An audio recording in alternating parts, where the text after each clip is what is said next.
They didn't call, not in the morning, not by lunchtime, not even by dinner. And by then, I knew they wouldn't. Not my son, not my daughter, not even a lazy text from the grandchildren. 78 years, and I woke up to silence on my own birthday. I didn't cry. I boiled the kettle. I made toast. I fed the cat, wiped the sink, changed the hand towel in the guest bathroom no one had used in weeks. The routine held me steady, like it always had. At 3 p.m, I sat in the living room and looked up at the family portrait, the one above the mantel. They were all there. Mark, with that college boy smile of his. Anna, standing too close to her husband, but too far from me. The grandchildren, Jake with his soccer ball, Emily in her recital dress, and me, sitting dead center, like a placeholder in a photo they didn't want to take. That day had been a fight. I remember sweating in my best blouse while they argued about lighting, complained about the drive, and scrolled through their phones between frames. Still, I'd wanted it. That one picture to remind me I'd built something. That all the missed vacations, the overtime shifts, the second-hand furniture, they'd turned into a family. My family. But this morning, when I checked the mailbox and found nothing but an electricity bill, something in me shifted. Not cracked. Snapped. Clean and final. I pushed back my chair, crossed the room, and reached for the frame. The photo was heavier than I remembered. Dust stuck to my fingertips as I lowered it down. I walked it to the hallway closet, opened the door, and placed it in the box where I kept wrapping paper and old candles. Then I closed the door. Not with anger, not even sadness. Just with the knowledge that I had stopped reminding people of who I was in their lives. And if they couldn't remember my birthday, I wouldn't remind them I existed. It wasn't just a picture, that frame above the mantel. It had been a promise. I remembered the day I insisted we take it. Mark didn't want to come, said weekends were his only time to rest. Anna had called me sentimental, like that was a weakness. But I stood my ground, said, "You'll show up. 1 hour. That's all I ask." They showed up late, of course. Mark with his shirt half-pressed, Anna with her daughter's hair undone. I had made lemon cookies, their favorite. Not one of them touched a single one. The photographer was a boy from down the street, polite but nervous. I'd picked him because he charged half the price and called me ma'am. We stood out in the garden, the early summer light just right. I remember holding Emily's hand, she was 6 then, and thinking, this is the last time we'll all be together like this. I didn't know why I thought it, but it stuck with me. The photo turned out lovely. Too lovely. Smiles perfect, posture just right. Strangers would think we were close, that we met for Sunday lunches, called each other just to say hello.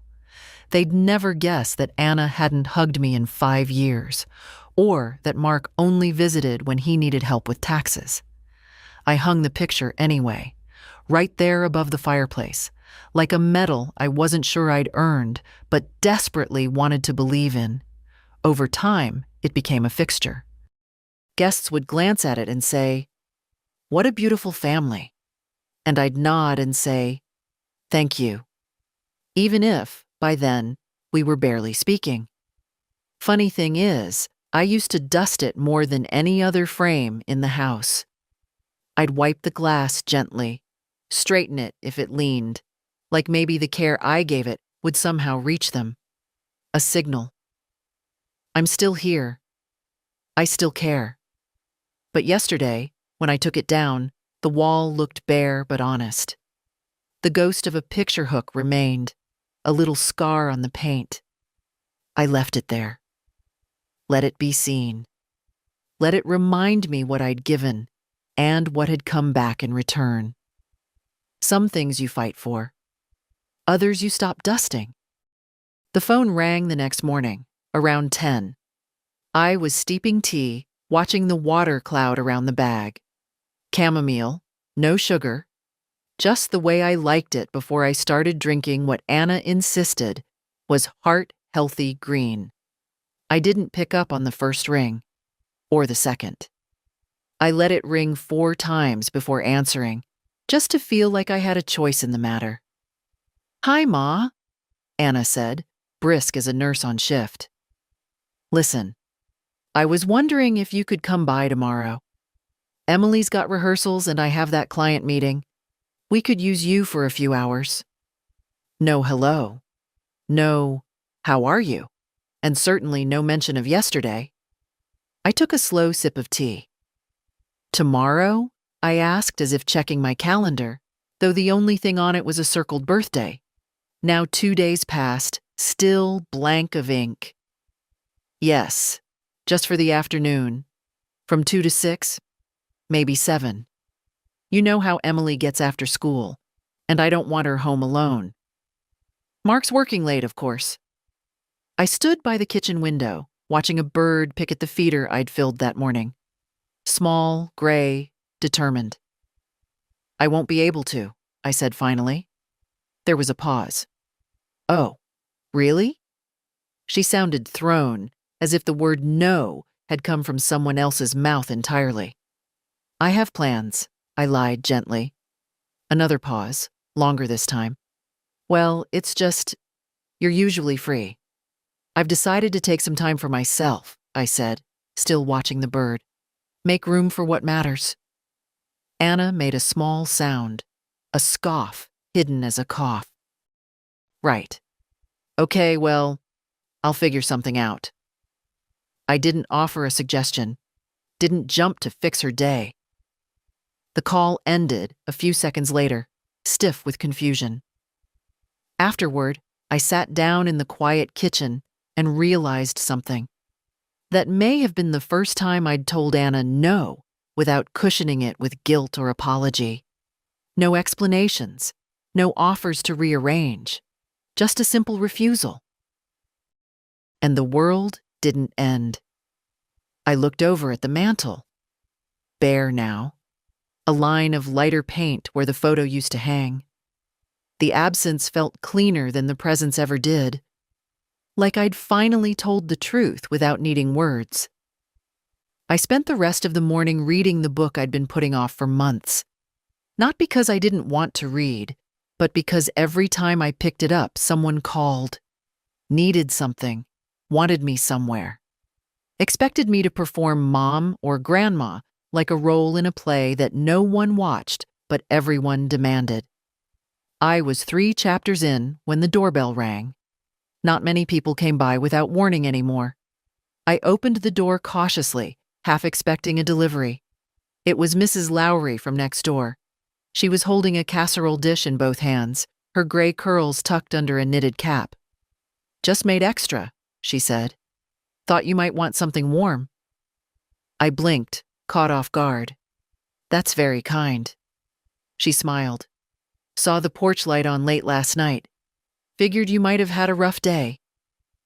Something about her tone, not pity, but recognition, made my throat tighten. I nodded, stepped aside. She stayed only long enough to hand me the dish and pat my arm. "You ever want company? Just knock." When I closed the door, the warmth of the dish in my hands felt heavier than it should have. Not because of its weight, but because someone, even just a neighbor, had seen me. Later that evening, I reheated a portion and ate it in front of the television. I didn't check my phone. I didn't answer emails. I didn't wonder if anyone would remember or if belated wishes would trickle in like crumbs after a feast I hadn't been invited to. Instead, I thought about what I'd say. Next time someone asked for a favor, a ride, a signature, a loan, I'd say what I said today. No. Not because I stopped loving them, but because I had finally started remembering to love myself. He showed up unannounced. Mark, my son. No text, no call. Just the sound of tires on gravel and the slam of a car door that had never once pulled into my driveway without a reason. It was nearly 5 in the evening. I was folding laundry on the kitchen table, towels still warm from the dryer. I heard his knock, firm, like he expected the door to open immediately. I didn't rush. I finished folding the towel in my hands before answering. "Hey, Ma," he said, stepping inside before I could invite him. He glanced around like he was checking if someone else might be there. "Didn't catch you at a bad time, did I?" "You already caught me," I replied. He gave a half laugh. "Right. Well, I was in the neighborhood." Mark was never in the neighborhood. His office was 20 minutes north. His house, 30. My house existed only on his route when he needed something. I gestured toward the kettle. "Want tea?" "No, I'm good. I won't stay long." He sat at the table, shifting in the chair like it offended his posture. I sat opposite him and waited. "So," he started, and I could see the hesitation in the tight line of his mouth. "I've been meaning to ask, you remember that paperwork we talked about last year? The one for the house?" I nodded, slowly. "You mean the transfer of title?" Yeah, that. With everything going on, taxes, planning, you know how it is. It'd be simpler if we just put it in my name. Keeps it in the family anyway." He smiled like it was a favor to me.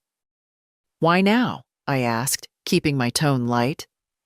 "Well, with Anna and I considering some remodeling options, it makes more sense if the house is officially under my name. You don't have to worry about upkeep anymore. You've got enough on your plate." My eyes wandered to the window behind him. The hydrangeas were starting to bloom, late but stubborn, just like me. "I still live here," I said gently. Of course. You'd stay as long as you like. It's just a technical thing." I'd heard that tone before.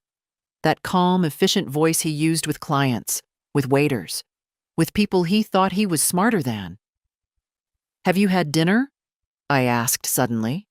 Mark blinked. "What?" "Dinner? I made chicken stew. Enough for 2. He hesitated. "Ma, I really just came to—" "It's warming in the oven." He relented, leaning back in the chair. "Sure. Yeah, okay." I moved slowly, setting 2 bowls, 2 spoons. I ladled the stew and placed the bowl in front of him. He didn't thank me, just reached for a napkin. We ate in silence for a few minutes. He didn't look up until his bowl was half empty. "So, about the papers," he said again. "I'm not signing anything right now," I said, without raising my voice. "I've been thinking about things, about what I've given, what I still give." Mark's expression tightened. "It's not about taking anything from you. Maybe not, but it feels that way." He sat back, mouth open slightly, caught between protest and explanation. "I raised you in this house," I continued. "Your father painted that living room. You broke your wrist falling off that porch. This isn't just property. It's my life. And I'm still living it." Mark's jaw clenched. "I'm just trying to make things easier." "For whom?" I asked. He looked away, out the window. The silence between us settled like dust. "I'll think about it," I said finally. "But I won't be rushed. And I won't be told what's best for me without being asked what I want." He finished his stew without another word. When he stood to leave, he didn't hug me, just nodded and said, "Okay, Ma." I watched from the window as he walked to his car. He paused once, hand on the door, then got in and drove away. I turned back to the kitchen, rinsed the bowls, dried them slowly. I didn't lock the door behind him, but I didn't leave it open either. The knock came just after noon, softer this time, hesitant. I opened the door to see Nathan standing there, my eldest grandson, holding his backpack like a shield. "Hey, Grandma," he said, a sheepish smile tugging at the corners of his mouth. "Got a minute?" Nathan rarely came alone. Usually, it was Anna pushing him forward, saying, "Go say hi to Grandma," like I was a duty to perform. But now, he stood on my porch of his own accord, taller than I remembered, thinner, too. College was doing that to him. Long nights, microwaved food, stress in the bones. "I always have a minute for you," I said. He followed me into the kitchen, dropping his bag near the table. "I didn't tell Mom I was coming," he said, almost in a whisper. "Good," I replied, setting the kettle on. "It's nice to be surprised by someone I actually want to see." He laughed, rubbing the back of his neck. I guess you noticed nobody really remembered?" "I noticed," I said. And then I unnoticed. Took down the family photo and made myself a cake. "A cake?" "A very small one. Not worth sharing." Nathan looked guilty. "I'm sorry. I meant to—" "You're not the one who owes me anything," I interrupted softly. "You're still young. You still get to forget sometimes." He looked up at me, eyes bright. "That's kind of what I came to talk about." I poured the tea, set the cups on the table, and waited. "I got into the summer program," he said finally. "The one in Portland?" I smiled. "That's wonderful. You worked hard." "Yeah, but it's not fully covered. I have to come up with the travel and housing. It's a lot. And I thought maybe, if it's not too much." There it was, the real reason. I wasn't angry, just tired. Tired of the rhythm, affection, need, request. It had become predictable. "Nathan," I said gently, "do you know how much I've paid toward your education so far?" He flushed. No. 26,000, I said. "Your parents never asked. They just let me send the checks. I didn't mind. I wanted you to have options." He stared at his tea. "I didn't know it was that much." "I never wanted you to know," I said. "But maybe it's time you did." A long silence stretched between us. "I can get a part-time job this summer," he said. "Cut costs. Figure something out." I reached across the table and touched his hand. "Or we can do something different. Something better." He looked up. "I'll fund it," I said. "The whole summer. Travel, housing, meals. But not as a handout. I want to set up a trust for you, not your parents. You." "A trust?" he repeated, like the word was too big for his mouth. "You'll have access when you turn 25. Earlier if it's for school or emergencies. But there'll be rules and expectations." He blinked. "You'd really do that?" "I want to," I said. "Because I believe in you. But it comes with one condition." "What's that?" "No more pretending I don't exist unless you need something. No more birthdays forgotten. No more polite silences when your parents speak for you." Nathan swallowed hard. "That's fair." "I don't want thanks," I added. "I want truth, even when it's uncomfortable, even when it's messy." He nodded slowly. "Okay, Grandma." I smiled. "Then we have a deal." When he left an hour later, he hugged me. Not a rushed, dutiful squeeze, but a long, quiet embrace. The kind that says more than words can hold. After he walked out the door, I sat at the table and stared at the teacups. Maybe the next generation still had hope in it. Maybe that was enough. It was nearly midnight when I found myself in the attic, barefoot, holding a flashlight in one hand and a blanket draped over my shoulders. The house was quiet, the kind of silence that isn't empty, but full of echoes, of thoughts, of names you no longer speak aloud. I hadn't been up there in years. The ladder creaked beneath me like an old friend offering one last warning. Dust hovered in the beam of light as I stepped onto the wooden floorboards. I wasn't looking for anything in particular, but I knew what I hoped to find. It was in the far corner, under an old quilt and a box labeled Xmas Lights in my late husband's handwriting, a crate full of his things, belts, a pipe he never smoked, a coin jar half full, and a folder marked simply D. I sat cross-legged on the floor, knees aching, and opened it.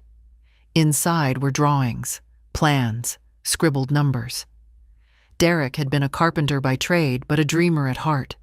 He once told me he wanted to build us a lake cabin, just the two of us, somewhere quiet. He never got the chance. Life had bills and children and demands that always came first. But he never threw the drawings away. Beneath the papers was a letter, unopened, addressed to me in his tidy, all-caps handwriting. I recognized the envelope. He'd written it a week before the surgery that ended with him not waking up. I'd tucked it away, unable to bear the words then. I opened it now. Hell, it began, the only person who ever called me that. If you're reading this, it means I didn't make it. Don't let grief turn you into a ghost. Don't give the kids your whole heart. Save some for yourself. You're going to need it. You always gave more than was asked of you, and I worry that one day they'll forget where the giving ends. Don't let them. Set your boundaries. Speak your no. Be kind, but never invisible. I'll be watching. I expect to be proud. There was no signature, just his name in the corner. Derek. I sat there a long time, the flashlight dimming in my lap. The old house groaned around me, wood settling as if listening. He had seen it all coming. Not the specifics, not the missed birthday, the title papers, the guilt in our grandson's eyes. But the pattern. I folded the letter carefully and slipped it into the front pocket of my robe. Then I sat there in the dark, remembering the way he used to steady me without touching me. A presence, not pressure. A weight that didn't burden. When I climbed back down the ladder, I felt like I'd brought something with me. Not just the letter, but a clarity I hadn't had in years. I wouldn't be bitter. I wouldn't be cruel. But I would no longer be quiet. They'd taken my silence for permission. That was their mistake. And now it was time to correct it. The bank smelled like lemon floor polish and waiting. I arrived 10 minutes before it opened and waited on the wooden bench just inside the vestibule, watching a young man in a suit fiddle with keys on the other side of the glass door. He nodded politely when he noticed me. I nodded back. The moment the door clicked open, I stepped inside. "Good morning, ma'am," he said, bright-eyed and unsure if I needed help finding the deposit slips. "Someone will be with you in just a moment." "I have an appointment," I replied. "With Ellen McKay." He pointed toward the offices in the back. "She'll be right out." I hadn't seen Ellen in years, not since she handled the small loan Derek and I took out to fix the roof when Mark left for college. She had thinner hair now, wore glasses with purple frames, but the same steady way of speaking. She called me by name before I even introduced myself. "Mrs. Whitmore," she said, shaking my hand. "Come on back." Her office had 2 chairs, a plant that was either very fake or very hardy, and a photo of her daughter in a graduation cap. I sat down and pulled a folded sheet of paper from my purse. A list I'd made last night after rereading Derek's letter. The trust I'd promised Nathan, still fresh in my mind. "I'd like to update my accounts," I said. "All of them." Ellen smiled, ready with her keyboard. "Of course. What would you like to change?" "I want to remove Mark and Anna from everything. Joint access, beneficiaries, power of attorney." "Everything." She paused. "All right. May I ask why?" No offense, I said, but I didn't come here to explain. She didn't blink. Understood. We can get that started. Do you want to assign a new power of attorney? Yes. Nathan Whitmore, my grandson. Limited rights. Only to access the trust I'm setting up for him. He won't have access to anything else unless I authorize it. She nodded and typed. And I'd like to remove the automatic transfers to Anna's mortgage account and Mark's vehicle loan. Both were under my discretionary approval. I'm withdrawing that approval. There was a small silence as her fingers stilled. Those have been active for a few years now. 18 years, I said. Since the first time Mark forgot his car payment. Ellen didn't respond to that. She simply adjusted her glasses and resumed typing. And the trust? She asked. Yes. I want to fund it with a portion of my savings. $60,000 for now. He can use it for education, relocation, or investment when he turns 25. I'll retain oversight. She printed several forms and laid them out with practiced ease. We'll need signatures and identification. I handed over my ID and took the pen. The act of signing felt different this time. Not like I was giving something away, but like I was reclaiming it. Every loop of my signature was a choice, a boundary, a small declaration. By the time we finished, Ellen leaned back and said, "Everything will be effective by end of business today." I nodded. "Thank you." "Mrs. Whitmore," she said gently, "if you ever need someone to talk to, outside of money, I'm happy to listen." I met her eyes and smiled. I'm not lonely. Just late to a lesson I should have learned years ago. She walked me to the front, and I stepped out into the daylight, which felt brighter than when I'd gone in. I didn't rush home. I stopped at the bakery for a slice of lemon pie and sat at the park bench where Derek once proposed. He'd be proud, I thought, not of the paperwork, but of the spine in my back and the silence I'd finally learned to break. The calls started at 4:32 p.m. First Anna, then Mark, then both in rapid alternation, as if they'd coordinated a campaign. I let the phone buzz quietly on the kitchen table while I prepared dinner. Nothing fancy. Just a roast chicken and some green beans sautéed with garlic, the kind of meal you make when you're alone, but still want to treat yourself like someone worth feeding. By 6:30 p.m., I had 13 missed calls and 6 voicemails. I didn't listen to any of them. It was only when my landline rang, the number hardly anyone used anymore, that I finally picked up. Old habits. That phone still made me feel like someone respectable was on the other end. "Mother," Anna's voice, tight with panic. "Have you changed the bank settings? I tried to make the mortgage payment and it bounced twice." I carried the phone to the living room and sat in my chair by the window, cradling the receiver like it might burn. "Yes," I said calmly. There was a long silence. "Why?" "Because I'm done pretending that being your mother means financing your life." She let out a short, nervous laugh. "What are you talking about?" "I'm talking about years of quiet withdrawals. Not just from my accounts, Anna. From me. Every time you needed something, I was there. And now, you can't remember to call on my birthday. That's not fair." "No," I agreed. "It's not. But I'm done waiting for fair." She was quiet for a beat. "So you're just cutting us off?" "I'm reclaiming what's mine. My money. My peace. My place in this family. Or out of it. You could have talked to us. I did. Every time I said yes when I wanted to say no. That was me talking. You just weren't listening." Another silence. This one longer. Then, in a clipped voice, "Mark's going to call you. You've upset everything." "He already did." I didn't answer. I hung up and turned off the ringer. I ate my dinner by the window, watching the sun slide down behind the neighbor's fence.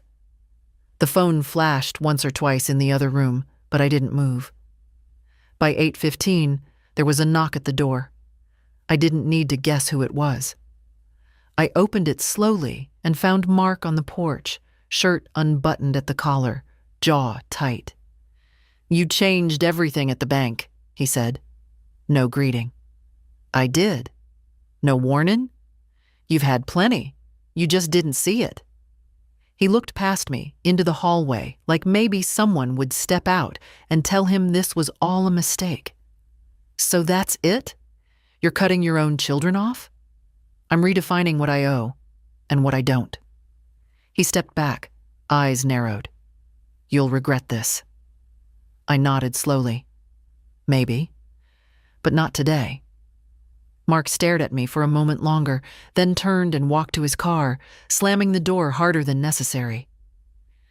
When the house was quiet again, I walked to the mantel and looked at the space where the family portrait used to hang. I didn't regret taking it down. Not one bit. I no longer needed a picture to prove I had a family. The phone blinked silently in the other room. I left it there. Sometimes the strongest thing you can say is nothing at all. It was Margaret who finally knocked. Not family, not obligation, just an old friend with too much honesty in her eyes to be anything but real. She arrived the next afternoon with a jar of raspberry preserves and a loaf of bread she'd made herself. Said she had a feeling and didn't press when I didn't invite her in right away. Just stood on the porch, looking at me like I was still the Helen she'd met 40 years ago at the church book sale. "You want tea or something stronger?" I asked eventually. She smiled. "You know I always want both." We sat in the kitchen, the bread sliced between us, steam curling from our mugs. I hadn't spoken aloud about any of it, not to Nathan, not to the bank manager, not even to myself in any complete way. But when Margaret took her first sip and said, "You look lighter," the words started coming. I told her about the birthday, about the empty mailbox and the family photo in the box of old decorations, about Mark and Anna, about the bank, about Nathan. I didn't dramatize or sugarcoat. I just told it straight, the way you only can when you're not seeking pity, just understanding. She didn't interrupt. She didn't try to fix it. She listened. "That's the thing, isn't it?" I said finally. "You give, and somehow they convince you that it's your job, like you were hired to love them without limits." Margaret nodded slowly, her fingers tracing the rim of her mug. "And when you finally set one, a boundary, a single line, it's like you've betrayed them." I laughed, but it came out more bitter than amused. I was supposed to stay quiet and generous. A well with no bottom. "But you're not a well," she said. "You're a woman, a damn strong one." I met her eyes and felt something settle in me. Not peace exactly, but something close. Like I'd finally stopped holding my breath. "You know," she said after a while, "I always wondered how long it would take you." "For what?"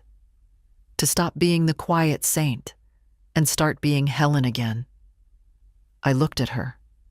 Really looked. This woman who had seen me through births and funerals, who never asked for money or favors, who brought bread instead of excuses. "How do you do it?" I asked. "Keep your distance and still stay close to your kids?" Margaret smiled, not smugly, just like someone who'd bled the same kind of wounds. "I don't let them treat me like a convenience. I love them. But I don't forget to love myself, too." I nodded, slowly. "It's just hard. You spend so long trying to prove you're worth keeping, and one day you realize they never needed convincing. They just needed you to keep giving. Well, you stopped." She broke off another piece of bread. Good. Let them feel the absence for once. The clock ticked. The light shifted. We didn't talk much after that, just sat and shared a quiet, bread and butter kind of comfort. Not flashy, not loud, but real. When Margaret finally stood to leave, she hugged me tighter than usual. "You need anything," she said. "You call me, not because you owe me, because I want you to." And when she left, I sat alone, but not lonely. Not anymore. For the first time in a long while, I realized maybe I hadn't lost my family. Maybe I'd just found a clearer picture of who they really were, and who I really was without them. Nathan came by the next evening. No text ahead, no anxious knocking, just a soft call from the porch. "Grandma, it's me." I opened the door to see him standing there in jeans too long at the ankle and a hoodie that looked like it had seen a few too many nights on a dorm couch. In his hands, a paper bag from that little bakery I liked downtown. "I brought the apple tarts you used to get," he said. "Thought maybe we could share one." I stepped aside, let him in without a word. He knew where the plates were. That, more than the tarts, almost undid me. We sat at the table in a silence that didn't feel heavy, just honest. He took a bite first, then wiped his mouth like he was preparing for a hard conversation. "I heard what happened," he said finally. "From who?" "Everyone," he muttered. "Mom, Dad.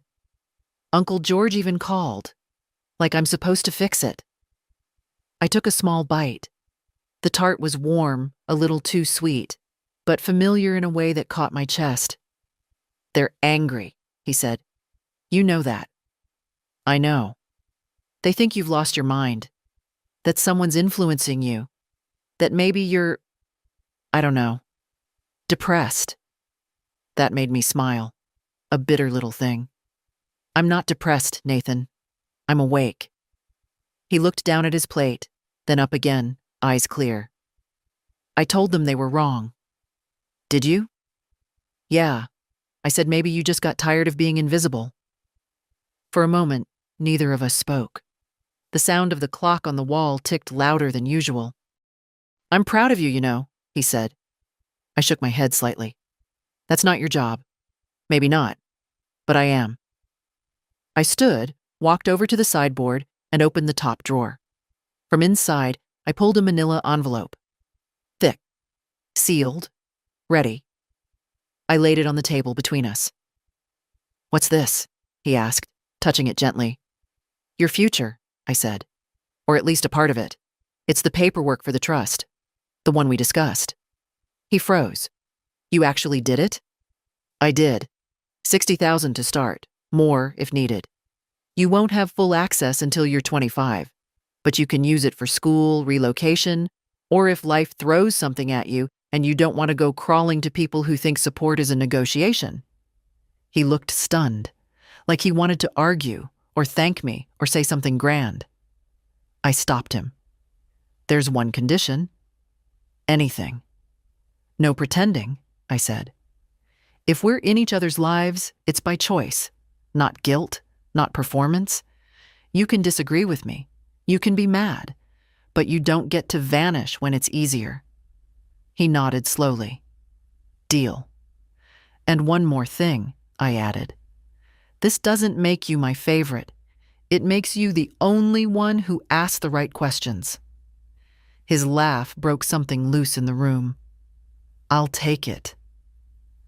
We talked for over an hour after that, about the program in Portland, about the girl he liked, about how strange it was to realize your parents weren't always right. When he left, he hugged me again, not out of obligation, but the way someone hugs home. I watched from the window as he walked down the drive, the porch light casting his long shadow behind him.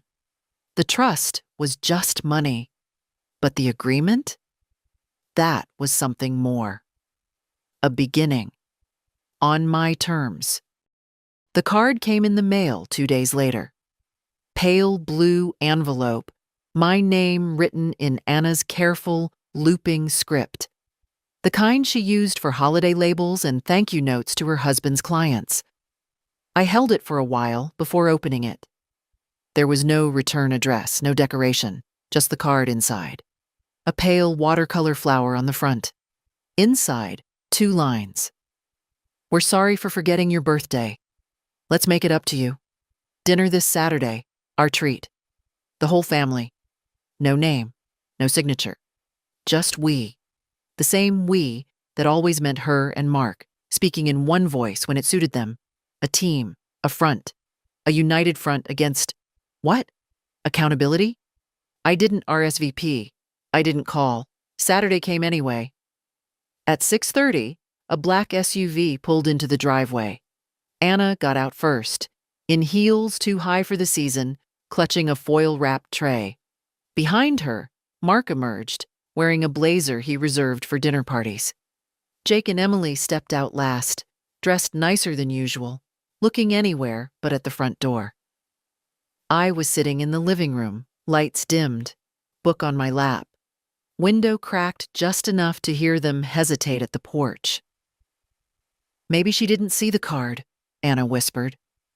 Mark muttered something back. I caught the word pride. Jake rang the bell. I didn't answer.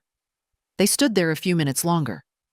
Another ring, then a knock, then nothing. Eventually, I heard the SUV start again. The crunch of gravel. The slow retreat of tires down the street. I didn't feel victorious. But I didn't feel guilty either.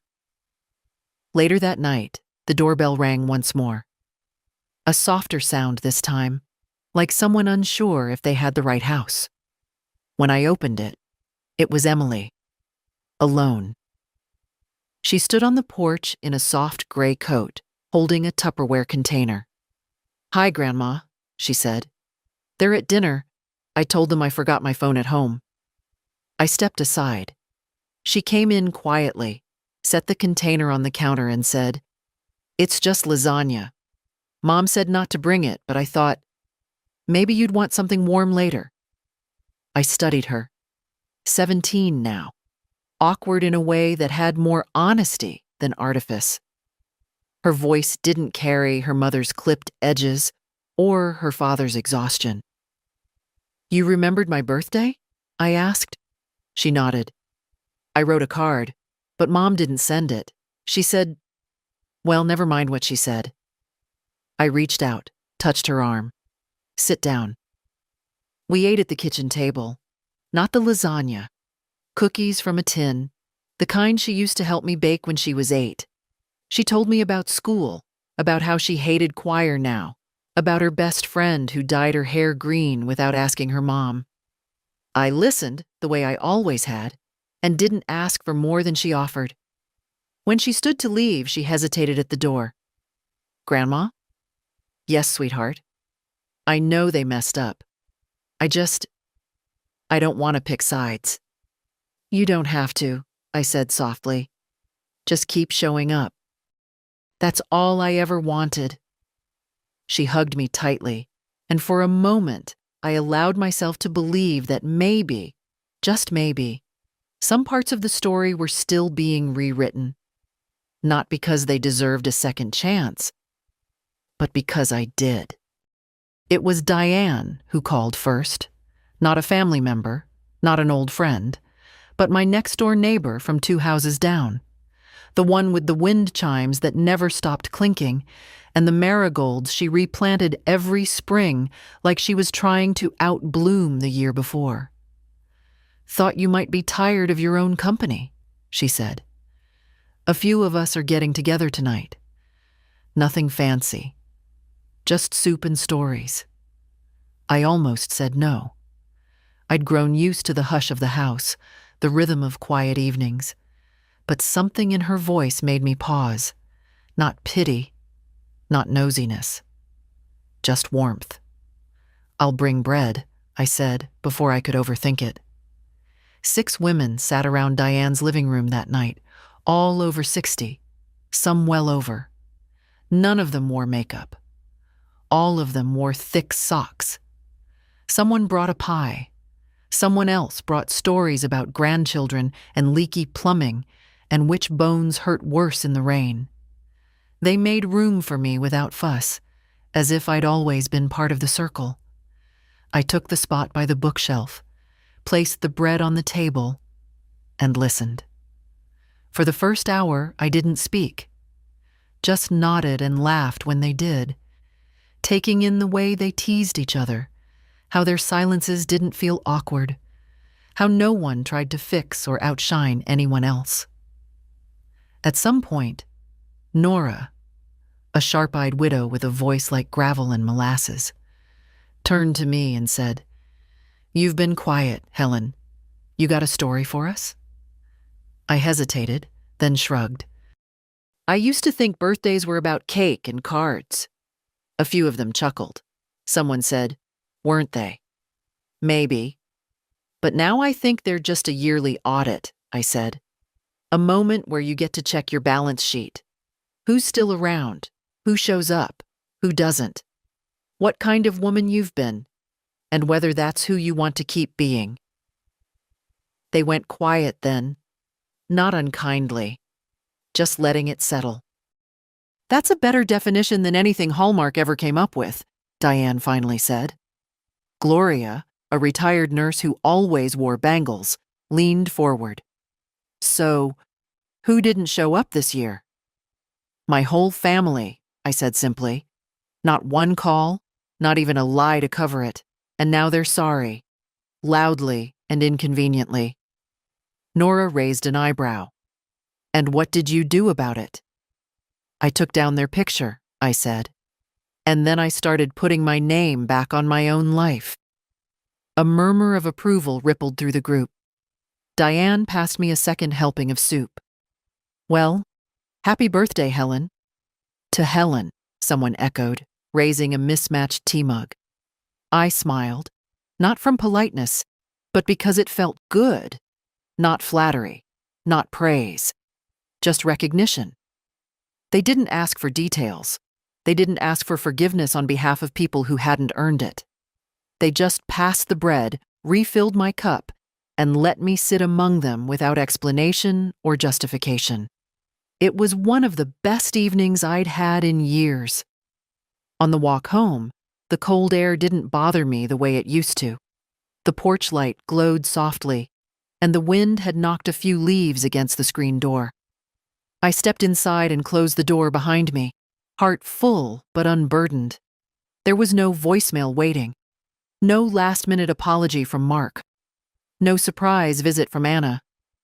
Just the house, still and warm, exactly as I left it. I didn't miss them, not tonight. What I'd found was something smaller, quieter, but far more true. A table where I didn't have to earn my seat. A room where no one measured me by how much I gave. A circle where being present was enough. And maybe that, I thought, as I turned out the light, was the celebration I'd been waiting for all along. I sat at the dining table with a yellow legal pad and a pen that clicked too loudly in the quiet. The morning sun spilled across the wood grain, and for once, I didn't open the curtains fully. Some things felt better in soft light, especially decisions that had taken too long to make. The will was old, 5 years out of date. At the time, I thought I was being prudent. Fair. Everything split evenly. Mark, Anna. A little aside for the grandkids. It was what was expected, what people did.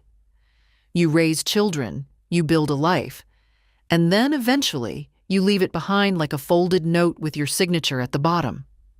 But now I didn't want to leave behind anything that didn't reflect who I'd become. So I called my lawyer. Not one of those slick ones downtown with teeth like piano keys, but Mr. Blake, Harold, who had known Derek and who still wore corduroy even in July. "I'd like to amend my will," I said when his assistant put me through, "and set up something a little more accurate. He knew better than to ask what changed. "Come in Monday," he said. "Bring your current copy and whatever you'd like to add." I hung up and looked around my house. The photos, the books, the chipped china I still used every Sunday. It was all mine again, in a way it hadn't been in decades. Mine not because I held the deed or because my name was on the bank statements, but because no one was pretending otherwise. On Monday, I wore the navy wool coat Derek used to say made me look too sharp for this town. I brought the legal pad, the old will, and a small envelope with a handwritten note for Nathan. Mr. Blake didn't ask questions when I handed him the papers. Just put on his glasses and read with the patience of a man who understood that some stories couldn't be rushed. "I want Nathan to be the primary beneficiary," I said. "Not for everything. I'm not punishing the others. I'm just choosing who sees me as a person, not a resource." He nodded, scribbled a few notes. "You want to remove your children from the primary line. I want them to receive something symbolic. A letter, a photograph. Something that reminds them they had a mother. What they did with her is their legacy, not mine." He looked up at that, not surprised, just solemn. "And the house?" he asked. "Stays in my name. When the time comes, it goes to Nathan. He can keep it, sell it, burn it down. I trust him to decide with care." Mr. Blake made the changes while I watched. Each line typed felt like a stone lifted from my back. I didn't feel vindictive. I didn't want revenge. I just wanted the truth to remain, even when I couldn't speak it anymore. We signed the drafts, and I left a copy with his secretary. When I stepped outside, the wind was biting, but I didn't shiver. I walked slowly back to my car, hand on the envelope in my coat pocket. That evening, I sat at the kitchen table and wrote 3 letters. One for Mark, one for Anna, and one for Emily, who had tried, who had knocked, who had brought lasagna and sat with me like I was more than a footnote. Each letter was short, not angry, just honest. I told Mark I remembered the day he first called me Mommy and how my heart had broken open like spring soil. I told Anna I had once thought she was the daughter I never had, and how I'd tried, Lord knows I tried, to love her like one. And I told Emily that the door would always be open, but only if she came through it as herself, not someone else's echo. I sealed each one and placed them in a drawer with instructions for Mr. Blake to deliver them when the time came. Then I sat back, took a long breath, and stared at the space above the mantel. Still bare. Still better that way. Because some legacies aren't built on bloodlines. They're built on clarity, on boundaries, and on the quiet decision to leave behind only what reflects the truth. It was Anna's handwriting again, this time on a cream-colored envelope, no card inside. Just a single sheet of lined paper, folded carefully, like it was meant to be taken seriously. I found it tucked into my mailbox. No stamp, no return address. She must have driven it over and left it herself, too proud to knock, too stubborn to stay away entirely. I didn't read it right away. I made tea first, toasted a slice of bread, let the radio hum quietly in the background with a station that played only piano. Only then, when the kettle had cooled and the air in the kitchen had settled, did I sit down and open it. Mom, I don't know what to say that doesn't sound defensive or insincere. Maybe I waited too long to say anything at all. Maybe that's part of the problem. I know we forgot your birthday. I know we've forgotten other things too. Things bigger than dates. Time spent. Questions not asked. Thank yous that never made it out loud. We got comfortable. That's the word that keeps coming back to me. Comfortable with you always being there. Always saying yes. Always picking up the slack. I don't think I realized how many of our routines depended on your silence. And now the silence has changed. It has shape. It says something. And I hear it. I really do. You don't owe us anything, Mom.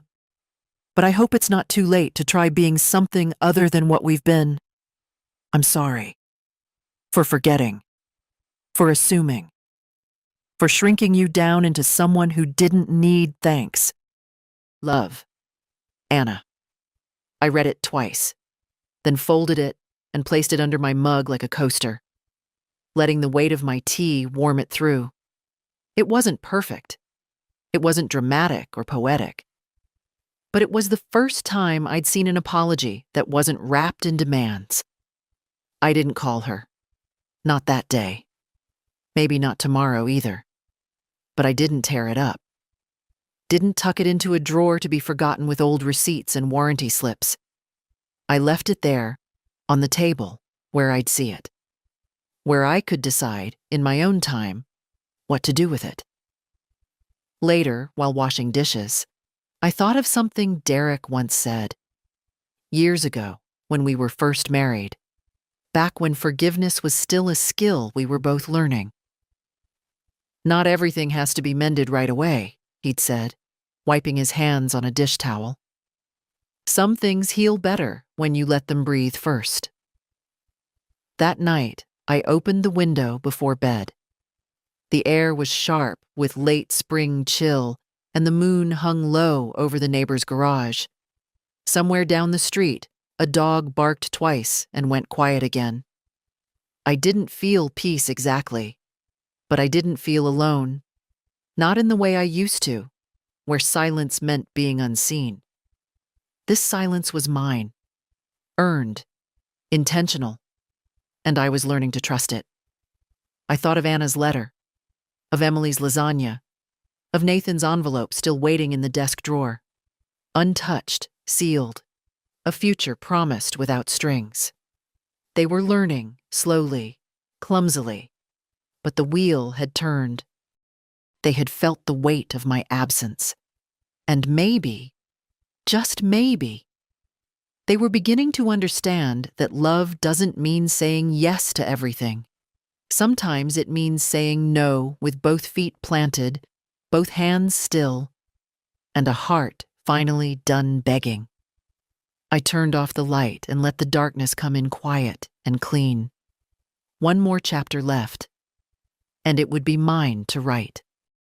It was early morning when I found the new frame, a simple wooden one, tucked away at the back of the hall closet, wrapped in the same tissue paper I'd used to store Christmas ornaments years ago. I hadn't been looking for it. I'd just gone to grab a scarf, but my hand landed on something smoother, firmer. When I pulled it out, I knew immediately what it was for. I set it on the dining table, unwrapped it slowly, and looked at the blank space behind the glass. Then I walked to the kitchen, poured myself a cup of coffee, and thought. I hadn't hung anything over the mantel since taking down the family portrait. The space had stayed empty, not in grief, not in defiance, but as a kind of quiet ritual, an honest void. I didn't replace it with flowers or clocks, or those overly cheerful signs women my age are supposed to love. Just bare paint. And it had felt good. True. But that morning, something in me shifted. Not toward forgiveness, not entirely, but toward something softer. I pulled out a small stack of photographs from the drawer near the stove. Some old, some recent. I sifted through them, fingertips grazing memories printed in glossy rectangles. Me and Diane at the neighborhood potluck. Margaret, mid-laugh. Flour on her shirt from our failed attempt at cinnamon rolls. Emily, holding up a too-small sweater she found in my attic, smiling like she'd uncovered buried treasure. I chose one. It was taken 2 weeks ago by Nora with her ancient Polaroid. The six of us, sitting in Diane's living room. Soup bowls empty, socks mismatched, and a warmth between us that couldn't be staged. I was there, in the center. Not because I asked to be, not because I'd fought to be seen, but because they'd made space, and I'd filled it. I placed the photo in the frame and stood back. It wasn't dramatic, just quiet and right. I carried it into the living room and held it against the wall for a long moment. Then, with steady hands, I hammered a single nail into the plaster and hung it. It sat smaller than the old family portrait, less formal, more real. And when I stepped back, I felt something ease inside me, like a page had been turned, not ripped out. A little later, the mail came. Just 2 envelopes, a utility bill and a small card with no return address. Inside was a note on plain stationery. Thinking of you today. Thank you for teaching me that love isn't always about sacrifice. Sometimes it's about choosing yourself and letting others rise to meet you. It wasn't signed, but I knew it was from Nathan. I placed it on the mantel just beneath the new frame. That afternoon, I took a walk. Not long, not fast. Just enough to feel the air, to let my body remind me it was still capable of movement, still part of the world. Neighbors waved. A couple of kids rode by on bikes. One of them, I think her name is Lucy, called out, "Hi, Miss Helen," like she meant it. When I came home, the house was quiet. But it wasn't lonely, not anymore. The phone sat silent on the counter.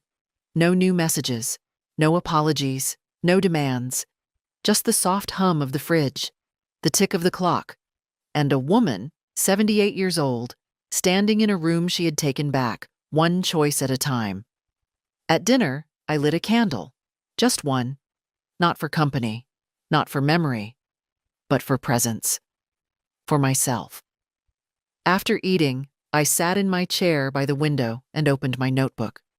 Not the legal pad, the real one, the one where I wrote things not for lawyers or banks, but for me.